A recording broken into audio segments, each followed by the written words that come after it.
Hello and welcome everyone to your Wednesday edition of the Daily 8 on the News 8 Live Desk. Phil Pinarski here with the top 8 stories that you need to know. We are expecting some substantial snowfall over the next 2 days, so we'll check in with Storm Team 8 in about 5 minutes or so. But in the meantime, we head to Kalamazoo for our first story of the day.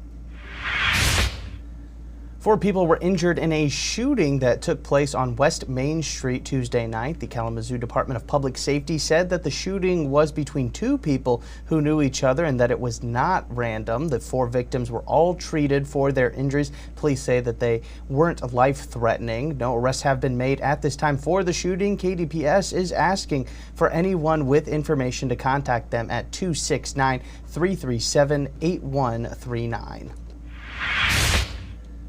Consumers Energy has a planned power outage for parts of the city of Wayland this Saturday. The outage will impact some 3,000 residents and starts at 7 p.m. on Saturday. It could last as long as 7 hours as Consumers works to upgrade the nearby substation. However, with the cold temperatures coming this weekend, the Wayland Fire Department has announced that residents can use its fire station as a warming center during the outage. It's located on West Superior Street, and extra personnel will be on hand to help that night and into the morning. And we're about a month into odds and even parking here in the city of Grand Rapids, and the amount of tickets issued already is actually down from last year. By this time in 2023, more than 1,200 tickets were written, and there's only been about a third of that this time around, just under 500. The assistant director of Mobile GR, which handles parking for the city, said last year's Halloween snowstorm may have played a role in that large number a year ago. This does serve as a reminder to everyone that on even days of the month, you must park on the even side of the street and vice versa for odd days and odd sides of the street. Failing to do so could cost you about $20. These parking rules are in effect until April.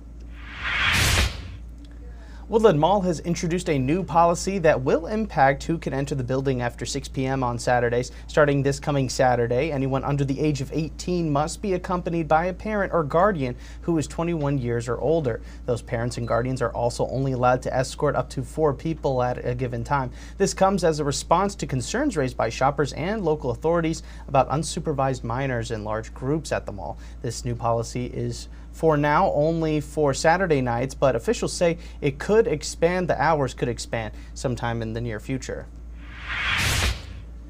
And Grand Rapids' Skyline is one step closer to getting some new additions after Tuesday night's commission meeting. Commissioners approved an incentives plan for the massive downtown development project that would add 3 new high-rise towers to Grand Rapids. The commission approved the plan by a vote of 6-1. The $800 million project will place the buildings at Fulton Street and Market Avenue and will include a 21-story office tower, a 27-story hotel and condo, and a 43-story residential tower. That residential tower, of course, would become the tallest building in the city of Grand Rapids. While it did pass the city commission vote yesterday, it must now be approved by the state before it can move forward.